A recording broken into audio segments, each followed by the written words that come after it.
Bueno, bienvenidos todos a la última ponencia de la PyCon 2014.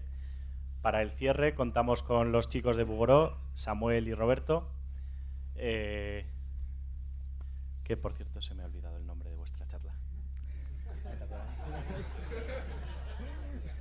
Ah, bien, sí, metaprogramación práctica. Además estábamos discutiendo el contenido hace nada. Bueno, muchas gracias, os dejamos a vosotros presentaros y te paso el micro. Muy bien. Buenas tardes a todos. Mi nombre es Samuel Herrero, eres Roberto Abdelkader y venimos de Bugurú a presentaros una charla sobre metaprogramación práctica. Vamos a comenzar definiendo qué es metaprogramación. Según la Wikipedia, la metaprogramación consiste en escribir programas que escriben o manipulan otros programas o a sí mismos como datos. Muy bien. ¿Cuáles son los motivos para metaprogramar? ¿Por qué se metaprograma? Se utiliza mucho en librerías y frameworks. También te ayuda a entender mejor cómo funciona Python, cómo funciona el lenguaje. Y resuelve problemas prácticos. Pero sobre todo, te ayuda a cumplir el precepto que aplica a cualquier lenguaje, que es el don't repeat yourself, no te repitas. No repitas código. Vale, pues existen distintas técnicas para metaprogramar. Muchas os serán muy familiares: el uso de decoradores, DSLs, que son Domain Specific Language, metaclases, código que construye código y escribir código utilizando datos. Nosotros en esta charla nos hemos centrado en estas dos últimas por una razón muy sencilla. Y es que si comparamos la cantidad de documentación que existen de las distintas técnicas y la complejidad que tienen, nos damos cuenta de que está desproporcionado. Hay mucha documentación de decoradores, metaclases y tal, todo el mundo habla de esto, pero nadie habla de escribir código utilizando datos ni nada del estilo. Además, pues bueno, si lo intentáis vosotros, pues podéis encontrar cosas extrañas. Bien, entonces para ilustrar esta presentación vamos a traeros un ejemplo práctico. Se nos ha ocurrido implementar un módulo de Python que sirva de interfaz para utilizar una API REST real, ¿vale? Vamos a utilizar Trello, ¿vale? Os vamos a enseñar qué es Trello. Trello es una pizarra online que tiene, bueno, en este caso es la de la PyCon. Tiene una serie de listados, en cada listado tarjetas, descripciones, títulos. Sirve al final para organizar un poquito tareas, ¿vale? Entonces, ¿cuál es el problema que os planteamos? Pues queremos construir un paquete de Python que nos dé una interfaz para poder utilizar el API REST cómodamente, de forma pythónica. Entonces, si miráis la referencia del API, podéis ver que tiene diferentes métodos: get, push, put. Luego, las URLs que se pueden construir son anidadas. Cada endpoint, cada parte del endpoint puede recibir o no atributos, pueden encadenarse atributos, ¿vale?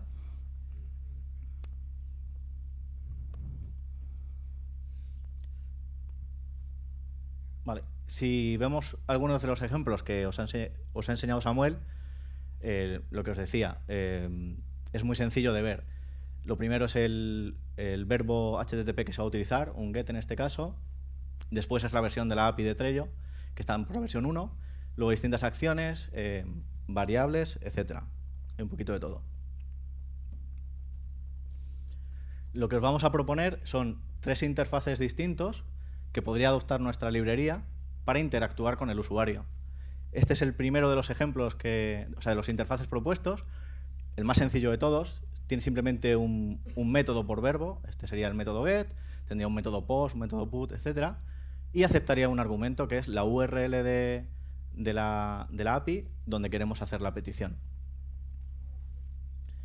El segundo es un poco más complejo. Tendría un método por cada una de las posibles URLs con las partes fijas, y luego aceptaría parámetros para intercalarlos en la URL y tal. Y el último usa una técnica que se llama method chaining para ir encadenando métodos o atributos y pasando argumentos a estos métodos.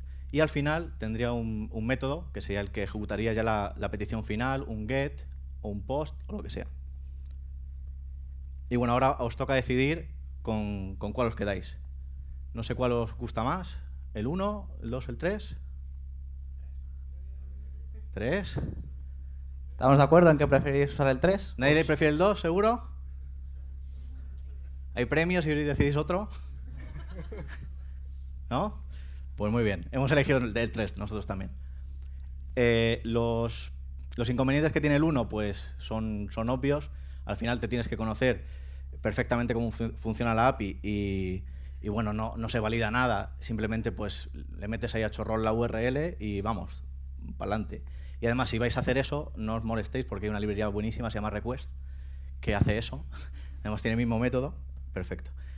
El 2 no nos gusta porque no es nada intuitivo, ¿vale? Los métodos pues tienen unos nombres así un poco raros, los parámetros van todos ahí al final y sobre todo no nos gusta porque no se puede reconstruir la URL con certeza. Viendo ese método yo no sé que la URL pues era action/x /board/field.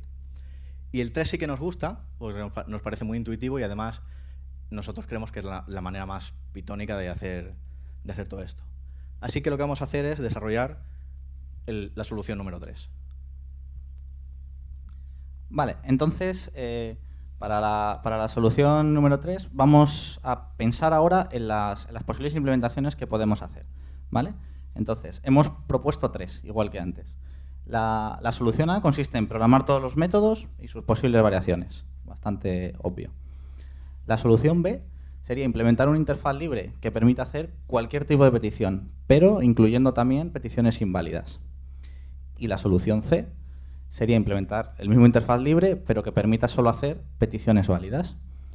Entonces, analizando estas 3 soluciones, hemos dibujado este gráfico donde vemos que la implementación A, recuerdo que sería programar todos los métodos y sus posibles variaciones, vemos que si veis ahí en el lateral la usabilidad, tiene una usabilidad muy alta porque permite introspección, porque hace validación de argumentos, pero a cambio exige escribir mucho código, mucho tiempo de implementación y por lo tanto mucho mantenimiento. Lo bueno que tiene también es que el conocimiento que exige es muy bajo del lenguaje. La opción B, la implementación B, consistía en implementar una interfaz libre que permita cualquier tipo de petición, incluso las inválidas. La tenéis ahí en rojo y en pequeñito. Consideramos que tiene muy poquita usabilidad porque ni valida ni tiene introspección, ¿vale? Exige un poquito más de conocimiento del lenguaje. A cambio, tiene muy buen mantenimiento, tiene un mantenimiento muy bajo. Cuando decimos introspección nos referimos a que si estamos escribiendo el método, le damos a autocompletar y no nos va a autocompletar nada porque no tiene conocimiento de los endpoints ni de la propia API. Entonces tiene una usabilidad muy baja. Si estás en interactivo no vas a tener feedback. Eso es. Y por último, la C, que consistía en implementar una interfaz libre que permitía hacer solo peticiones válidas, se queda un poco a medio camino entre las otras dos. Exige un mantenimiento y un conocimiento medio, pero también una usabilidad media, porque sí valida, pero sigue sin tener introspección. Entonces, bueno, parece que la solución más viable o por la que nosotros optaríamos, porque al final es la que está dando una mayor usabilidad al usuario, es la A, pero no estamos aquí para tener que escribir todo ese código, ¿vale? Entonces, vamos a hacer una demo. Vale, a nosotros se nos ha ocurrido una idea muy sencilla y es que si veis esta documentación, a mí esto me atufa a generación automática. Estos señores no han escrito una línea de documentación desde hace mucho tiempo, ¿vale? Esto se autogenera. Y si lo genera una máquina, lo puede parsar una máquina. Así que bueno, vamos a ver si conseguimos hacer algo interesante. Espero tener internet. Voy a usar LXML para parsear el HTML. Voy a usar request para hacer una petición. Me voy a coger la documentación de Trello, que creo que era así. ¿Vale?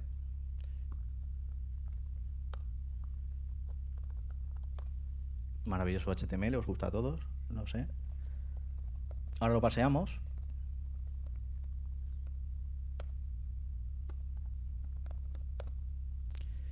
Y ahora con una expresión de XPath vamos a sacar los enlaces.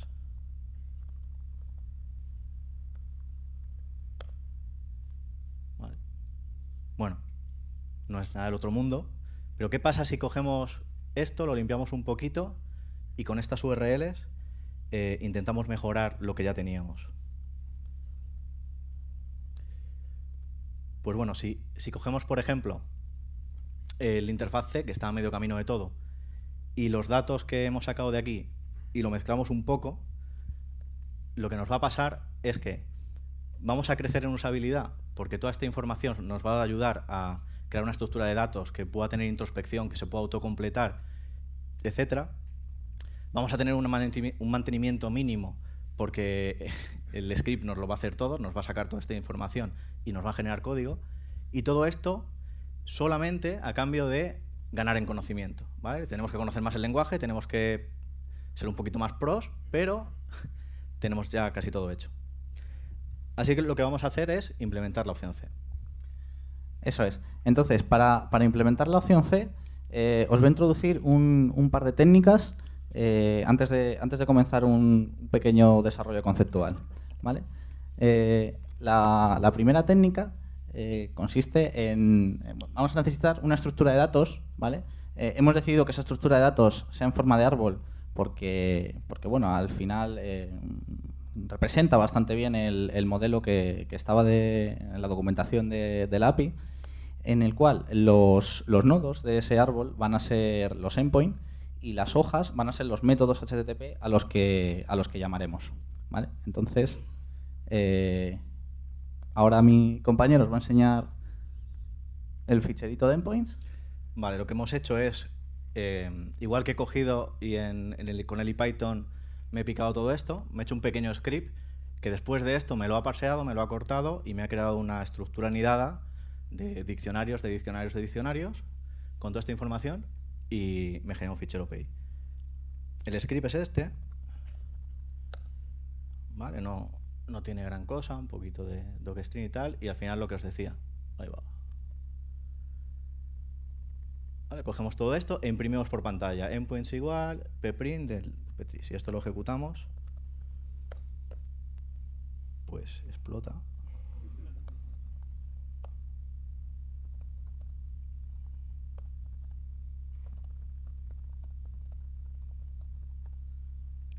Vale, está haciendo la petición a la documentación de Trello, hace todo el parseo y genera esto. Si esto lo redirigimos a endpoints.py, pues tenemos el fichero que os acabo de enseñar. Hay que destacar aquí también que, si os fijáis, hemos eliminado las partes que eran argumentos de la URL. Solo nos hemos quedado con las partes fijas, simplemente por simplicidad. Vale. Bien, entonces ahora el segundo método que necesitamos conocer antes de empezar con la implementación es ya hemos hablado de él antes, lo hemos mencionado, el method chaining, ¿vale? El method chaining ocurre cuando el atributo de un objeto devuelve ese mismo objeto, su mismo objeto. Entonces, si veis este ejemplillo que tenemos aquí, tenemos un objeto que es un Trello API llamado API1. Este tiene un argumento que es actions, pero si provocamos que este argumento actions, este atributo actions sea un Trello API a su vez, ¿vale? Dispondrá de otro argumento que es board en este caso. Esto es una construcción válida de las de Trello y esto a su vez es otro Trello API que finalmente tendrá pues sus métodos, ¿vale? Esto os sonará bastante de Django. Si estáis acostumbrados a usar Django, lo único que aquí usamos atributos y en Django son métodos. Pero bueno, es un poco, la idea es muy parecida. Ok, vamos a ver si conseguimos implementar method chaining. Bueno, lo tenemos implementado, no os asustéis. Bueno, esto sería un ejemplo básico de method chaining. Tenemos una clase que lo único que tiene es un método board que devuelve una instancia de esa misma clase, ¿vale? Es una chorrada. Si ejecuto esto e instancio Trello API, pues tiene un método board que devuelve un Trello API, que tiene otro método board que devuelve Trello API, y así, así, así. ¿Cómo podemos generalizar esto para sacarle provecho? Pues bastante sencillo. Lo que hemos hecho aquí es cargar la estructura de endpoints que hemos generado, el diccionario este monstruoso, y se la estamos pasando al inicializador. Después la recorremos y por cada una de las claves del diccionario utilizamos setAttr para establecer un atributo con el nombre de la clave del diccionario, y el valor simplemente es un parcial de este método que es lo que habíamos visto antes. Igual que el board, lo hemos renombrado, lo hemos llamado pipart, y esto ya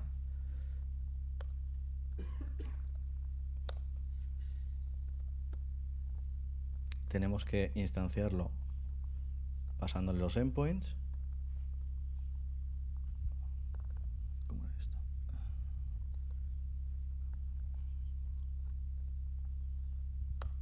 ¿Vale? Y este objeto, si intento autocompletar, ya tiene, bueno, pues todo lo que parece la URL de uno de estos endpoints. Tiene cards. Si llamamos al método cards, nos devuelve otro objeto que a su vez dentro pues tiene más cosas, ¿vale? Estamos autocompletando.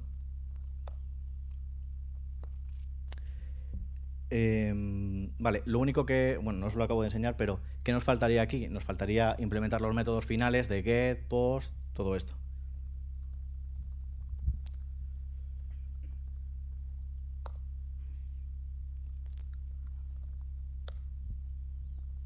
Vale, pues sigue siendo muy sencillo. Lo que hemos hecho es un nuevo método que se llama picall, de momento no hace nada, y en el inicializador tenemos que si la clave del diccionario es methods, que hemos visto antes,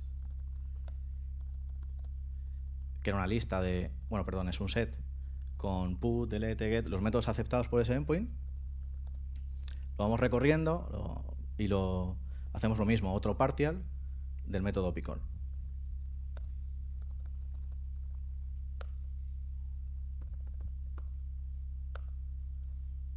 Bueno, aquí hay que pasarle una API key de mentira. Tenemos boards. Y este, a su vez, tiene un put, ¿vale? Que es uno de los métodos que tendría, post, etc. Vale. ¿Qué nos falta? Importante, nos falta generar la URL, porque estamos generando la estructura de objetos, pero no estamos haciendo nada con ella.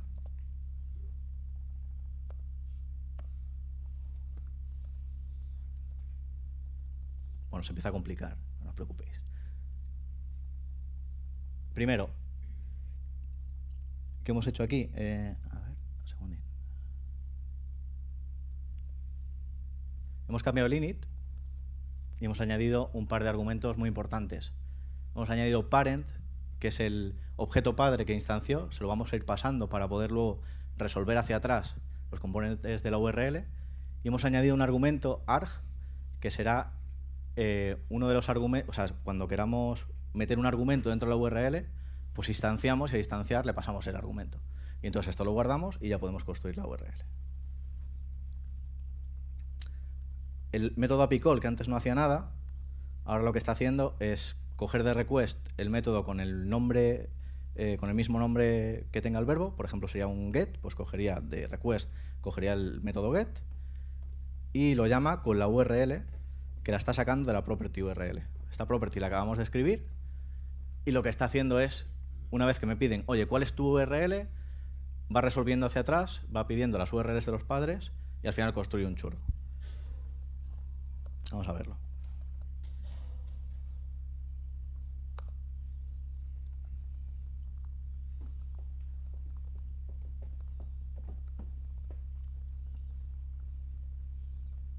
Vale, como es el primer elemento, le tengo que pasar la clave del diccionario, que sería 1. Y aquí tendría boards, ¿sí? boards.cards, por ejemplo, y aquí la property URL ya me resuelve y me dice, vale, la URL sería /1, /boards, /cards.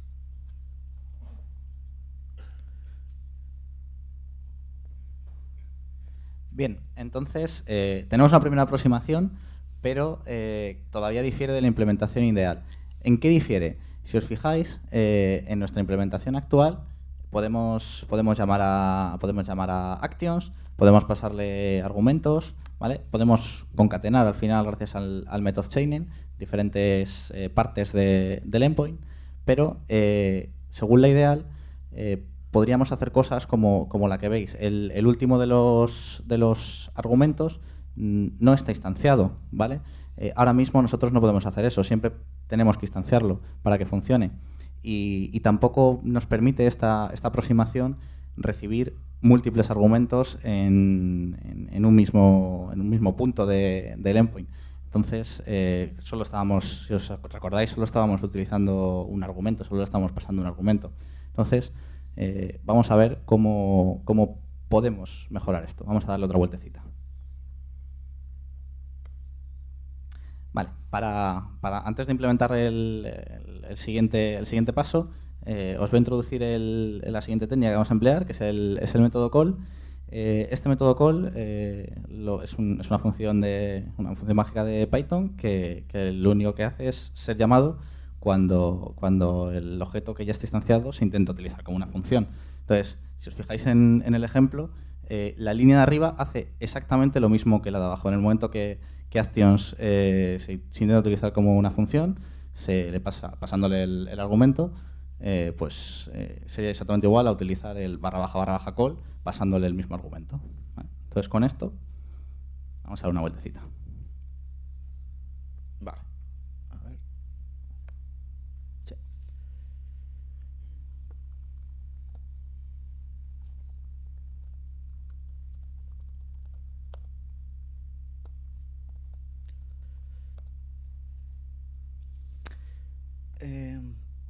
Bueno, ¿qué hemos hecho aquí? Primero, nos hemos cepillado los partial que estábamos usando. No nos gustan los partial porque ahora lo que necesitamos para poder utilizar cal es un objeto que ya esté instanciado. ¿Vale? Antes teníamos un partial que en cuanto lo invocábamos nos instanciaba un objeto. Ahora ya el setAttr instancia el objeto y lo asigna. Eso es lo primero. Y además, si este objeto lo intentamos utilizar como una función, ¿vale? Ya podemos utilizarlo como si fuese un atributo directamente. Podemos encadenar boards.card.tal. Si lo utilizamos como una función para meterle argumentos, se invoca este método call. Y este método call hace exactamente lo mismo. Instancia otro Trello API y sigue el juego.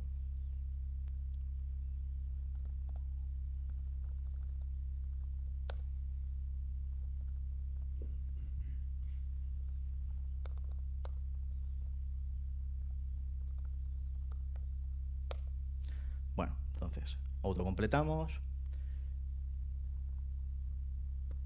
Tenemos boards. Ya autocompletamos. Ahí tenemos, por ejemplo, cards. ¿Vale? Mucho más bonito. Además, podemos utilizarlo como si fuese una función. ¿Vale? Pasar aquí un argumento. Y esto, a su vez, pues tiene una URL que es /argumento.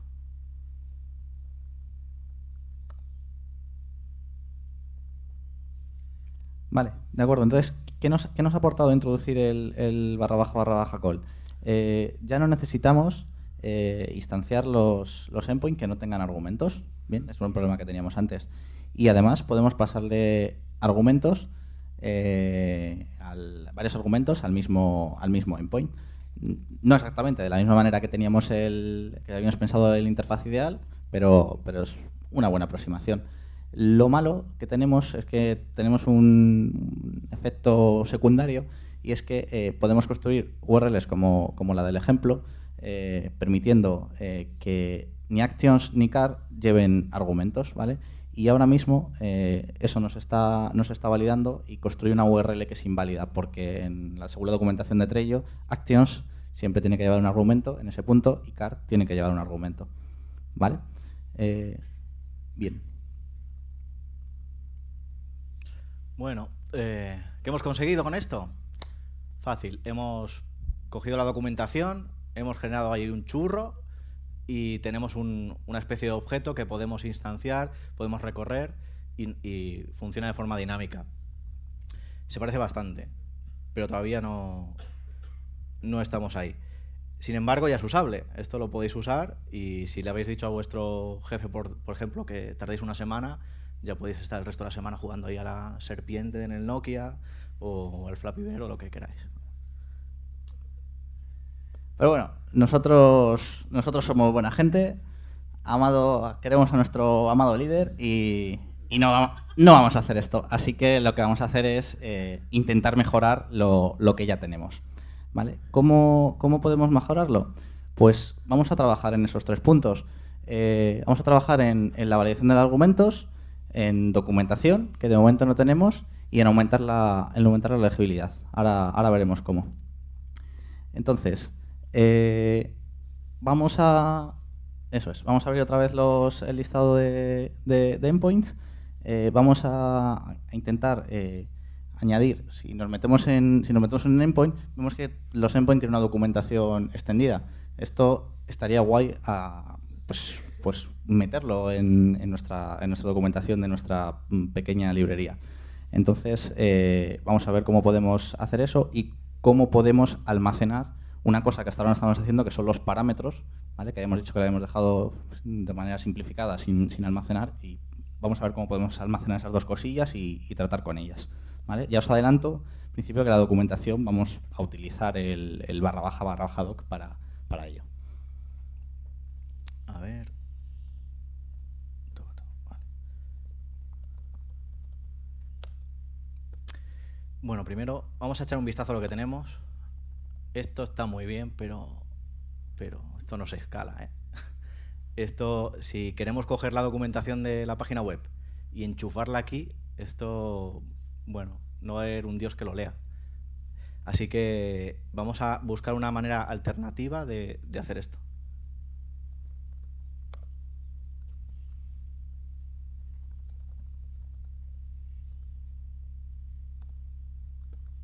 ¿Qué se nos ha ocurrido a nosotros? Se nos ha ocurrido usar un formato un poquito más, no sé, un poquito mejor. Y hemos escogido YAML. A ver, no se ve esto muy bien.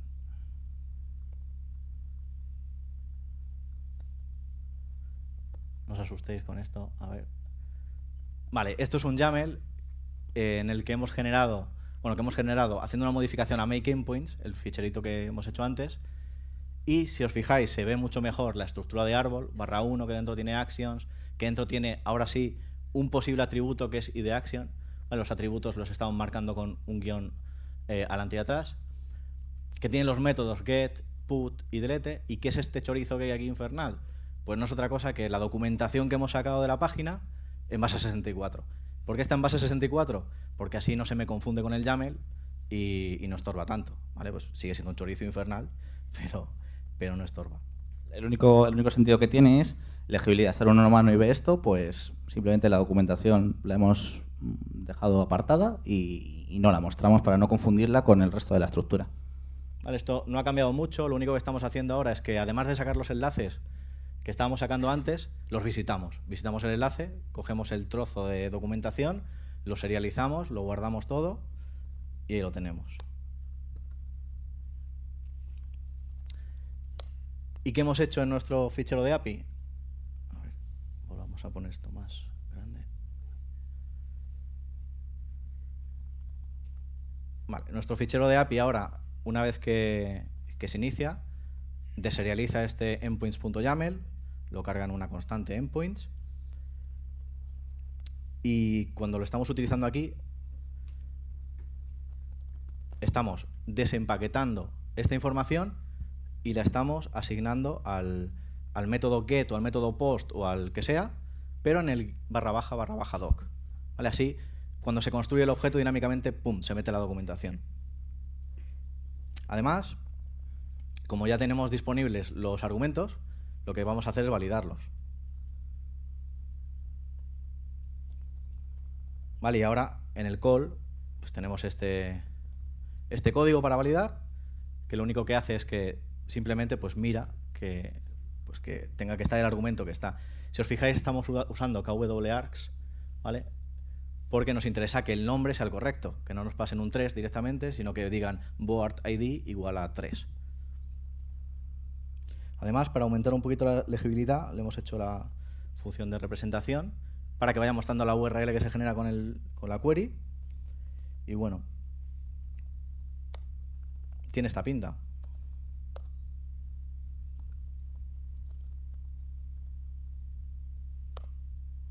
Ahí va.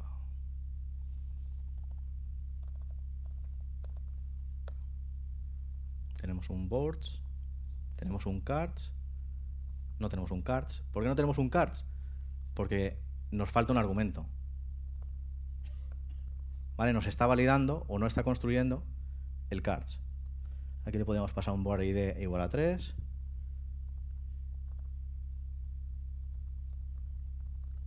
ID car igual a 5. Esto sería una query. ¿Vale? Ya se nos representa bien, nos dice, oye, es una query que va a ir contra /1, /boards, 3car5.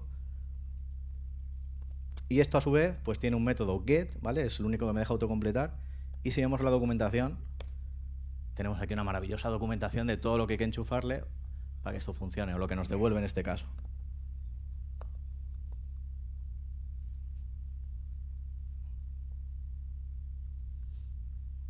Y fin.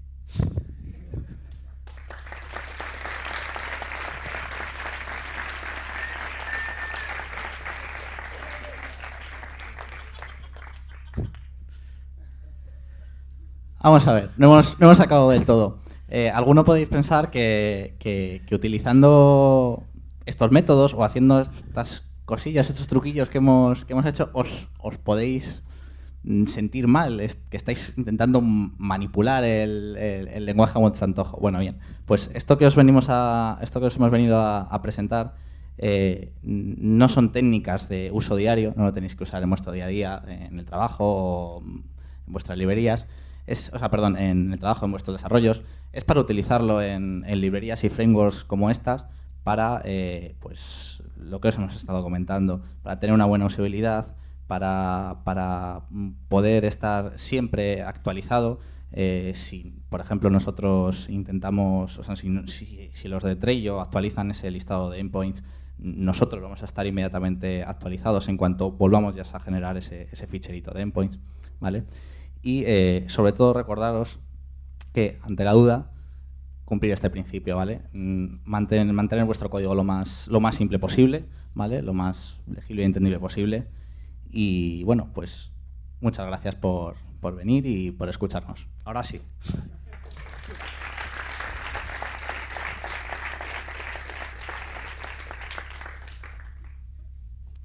¿Preguntas?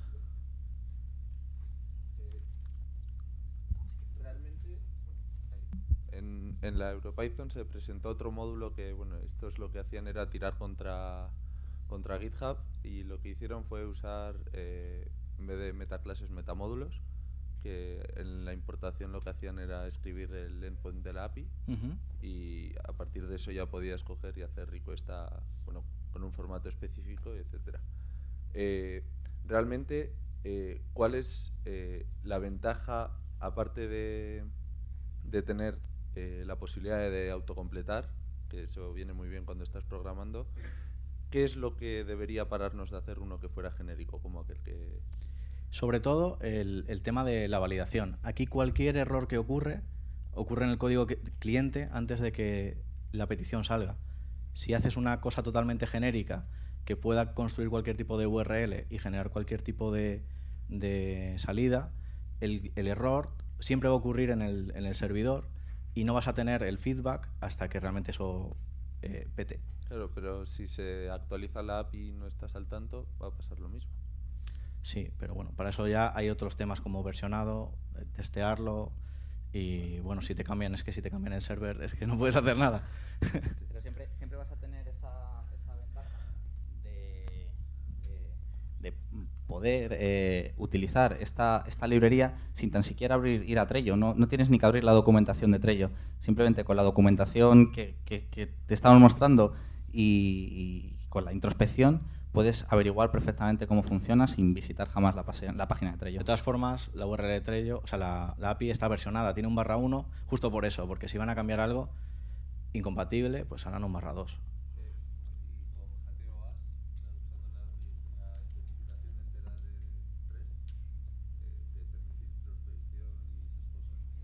Sí, pero esto no está disponible en todos los servers. Entonces nosotros, en realidad esto lo hemos implementado porque hemos hecho algo muy similar para nuestra empresa, pero no podíamos traerlo aquí y enseñarlo. Así que bueno, se nos ocurrió implementarlo para Trello y este es el resultado. Y al final es para ilustrar, es dar una idea más de hacer las cosas. Una idea para tener en la cabeza porque te puede venir bien en cierto momento hacerlo pues, de una u otra manera en función de lo que necesites. ¿Las preguntas?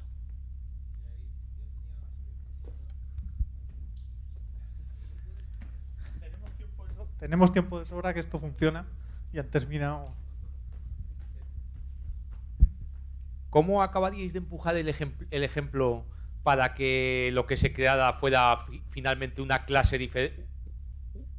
Porque claro, el ejemplo parte a partir de init y por lo tanto lo que ocurre es que todas las instancias que se crean de esa clase han sido extendidas con el JSON. Bueno, con el YAML en este caso. Sí, con el YAML, sí, vale. Así estoy exactamente, con el Markup Language, Yetanoded. Ok. Pero un empujoncito que se le echa en falta es que a continuación sea una clase propiamente. Es decir, que lo que has descrito en el YAML es prácticamente todo lo que quieres para construir una clase. Bueno, ya el último empujón es que sea class, que no sea instancia de esta otra clase. ¿Cómo echaríais ese último empujoncito en ese ejemplo? El último empujón para que Es decir, si subes un poquitín súbeme 4 líneas, a ver si me explico. Esto es class de lo API. ¿Sí? Pero ya en la descripción de JSON has descrito la versión 1. Entonces, ¿cómo lo haces para que al final esto sea class de lo API V1 y puedas simplemente instanciar o heredar de class de lo API V1, que es el último... Sí. Y lo que le faltaría. Es el último paso de la charla que no está escrito todavía. Pero realmente era el último paso.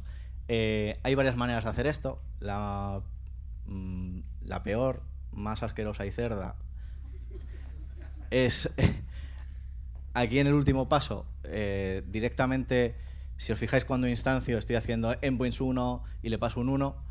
Esto es porque en la parte más fea del siguiente ejemplo lo que venía era un for que recorría las primeras claves del diccionario y generaba un parcial, que ese parcial lo único que le tenías que pasar era la clave, la API key, y entonces te iba a generar un Trello API V1 y le pasabas la clave y ya estabas en la versión 1. Si tuvieses un 2, pues ya tendrías Trello API V2. Y eso se van generando automáticamente dependiendo de lo que nos pongan en el YAML. Pero eso es muy feo. La manera quizá más correcta de hacer esto es tener una función que te genere una clase. ¿Vale? ¿Cómo se puede hacer eso? Pues quizá metiendo atributos estáticos en la clase con los endpoints y la primera vez que lo instancias sin pasarle nada, pues que te genere la clase partiendo del numerito que tú le pasas. Y a partir de ahí ya vas pasando la parte que resta de los endpoints. ¿Vale? Esa sería otra. Ay, Dios. Vale, pero sí, o sea, hay bastantes maneras de hacer esto. Yo creo que la más limpia, entre comillas, es generar dinámicamente clases. Te haces una función que le pases los endpoints y un numerito y te genera una clase Trello API. Y después registrarlas en el global y ponerlas disponibles con el _ all del módulo y así haces un import y bueno, pues lo tienes todo ahí. ¿Habéis probado la introspección en IDEs, o sea, que están haciendo el análisis estático del código, que no sé si lo hacen así, porque ahora estáis haciendo con IPython, entonces al fin y al cabo IPython tiene el objeto y puede crear el objeto que estás probando o tabulando y puede observar qué métodos les has metido a los objetos, pero en un IDE estático que no está ejecutando nada, ¿sabéis si ¿Son un Python normal y corriente? ¿Así? Vamos, cualquier IDE, yo que sé, el PyCharm o cualquier cosa, o el Vim ahí como los hackers, no sé.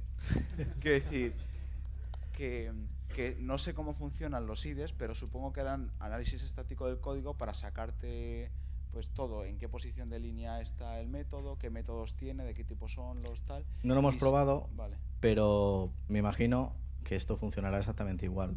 Aquí, si me dejáis un segundo que busque cómo era esto, Trello API.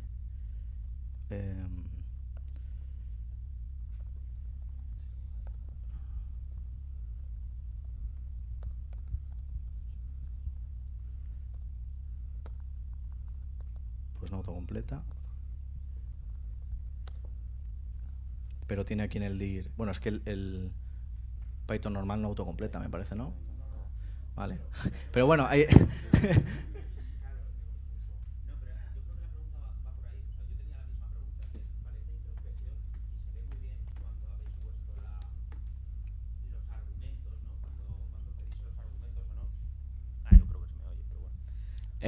Eso, se ve muy bien cuando has puesto los argumentos.